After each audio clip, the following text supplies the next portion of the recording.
नमस्कार. आरोग्यासाठी वाटेलतेच्या 5व्या भागामध्ये आपल्या सगळ्यांचं मनपूर्वक स्वागत. आज आपण डायबेटीज आणि आहार नियोजन याबद्दल या भागात बघणार आहोत. आपण मागच्या भागांमध्ये बघितलं की डायबेटीज हा इन्सुलिन रेझिस्टन्सचा आजार असतो आणि इन्सुलिन रेझिस्टन्स होण्याला आपल्या शरीरातले फॅट सेल्स कारणीभूत असतात. आता डायबेटीज रिव्हर्स करायचा म्हटल्यावर आपल्याला आहार नियोजन करणं खूप महत्त्वाचं असतं. आहार नियोजन म्हणजे काय, तर आजच्या भाषेत डाएटिंग करायचं. डाएटिंग करायचं म्हणजे नेमकं काय करायचं आणि कसं करायचं याबद्दल आपले खूप गैरसमज असतात. तर आता आपण जेव्हा डायबेटीसच्या लोकांना आहार नियोजनाबद्दल सांगतो त्यावेळेला आपल्याला विविध टोकाच्या प्रतिक्रिया येतात. म्हणजे बघा कसं बरं का, छे मी खूप फूडी आहे, मला खूप खायला आवडतं, त्यामुळे हे सोडून सांगा. तर काही म्हणतात छे हो, मी तर काहीही खात नाही तरी सुद्धा माझी शुगर वाढते. तर काही जणांचं निराळच की मी अमुक डाएट केला, माझी शुगर डाऊन झाली, चक्कर यायला लागली, मी डॉक्टरांकडे गेलो तर माझे डॉक्टर मला रागवले, म्हणाले अहो तुम्ही डाएटिंग काय करताय, तुम्हाला डायबेटीसच्या गोळ्या चालू आहेत ना, भरपूर खायला हवं.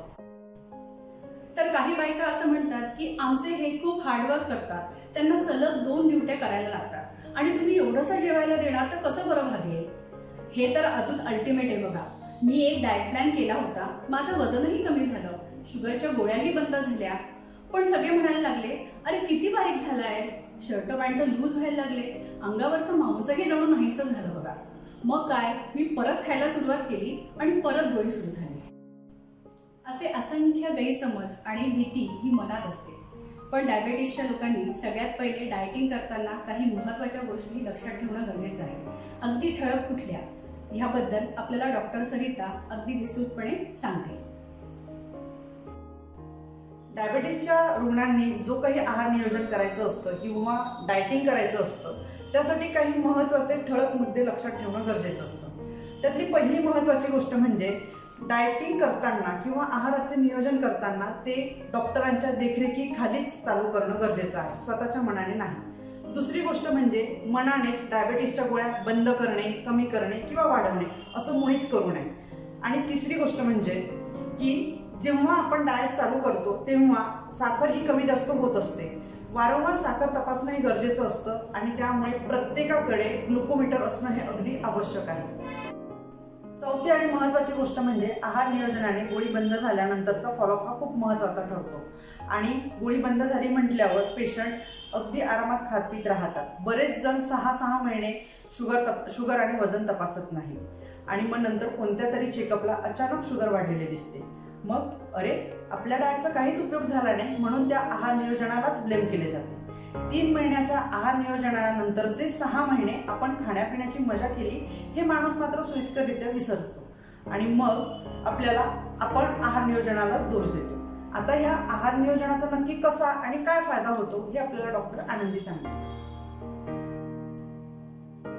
आहार नियोजनाने नक्कीच फायदा होतो. तुम्ही जर गुगल केलं ना तर आहार नियोजन आणि डायबेटीस याविषयी तुम्हाला असंख्य संशोधनं सापडतील.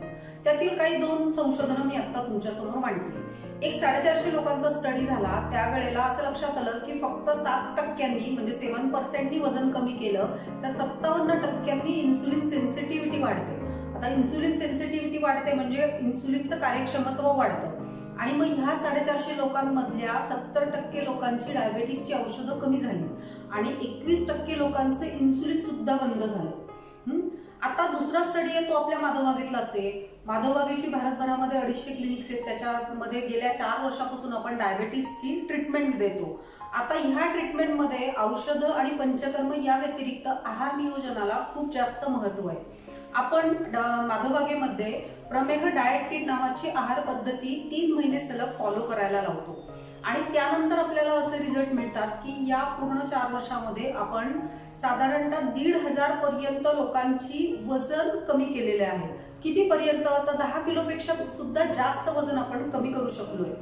तर एकूण 10,000 लोकांची आपण डायबेटीसची औषधं सुद्धा कमी केलेली आहेत. त्यातले आपण काही 1000 लोक असे होते की जे स्टेज 4च्या डायबेटीस पर्यंत पोहोचलेले होते, ज्यांना इन्सुलिन चालू होतं, त्या लोकांची इन्सुलिन सुद्धा बंद झालेली आहे. हे सगळं कशामुळे शक्य झालंय, तर केवळ आहार नियोजनामुळे. आता डायबेटीस रिव्हर्स करायचा असतो त्यावेळेला खरं तर कुठलीही आहार पद्धती किंवा उपचार पद्धती यापेक्षा पण रुग्णाच्या मनाचा निश्चय आणि सातत्य हे खूप महत्वाचं असतं. आता तुम्ही म्हणाल आहार नियोजन करायचं म्हणजे काय, आम्ही खायचंच नाही का, उपाशीच राहायचं का? तर खरं तर उपाशी राहायची गरज नाहीये. काय खायचं आणि किती खायचं या दोन गोष्टी खूप महत्वाच्या आहेत. त्यातले तुम्हाला 5 मुद्दे मी आता सांगणार आहेत की जे आपल्याला लक्षात ठेवायचे. त्यातला पहिला मुद्दा म्हणजे पोर्शन कंट्रोल किंवा कॅलरी कंट्रोल.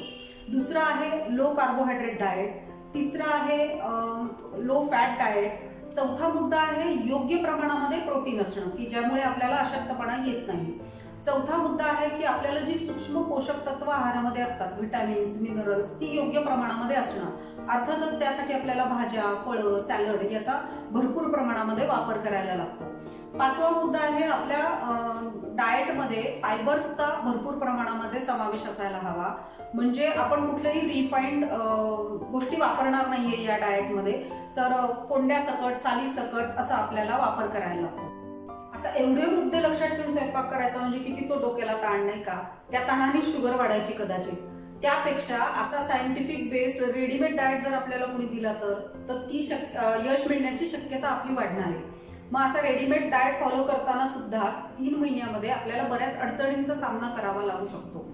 आम्हाला आमचे पेशंट्स अनुभव सांगतात, त्यावरनं ह्या अडचणी कोणकोणत्या जर हे आम्ही तुम्हाला सांगितलं तर तुम्हाला ते फॉलो करायला सोपं पडेल. तर ह्या अडचणी आपण पुढच्या भागात बघणार आहोत. तर तोपर्यंत आरोग्यासाठी वाटेल ते.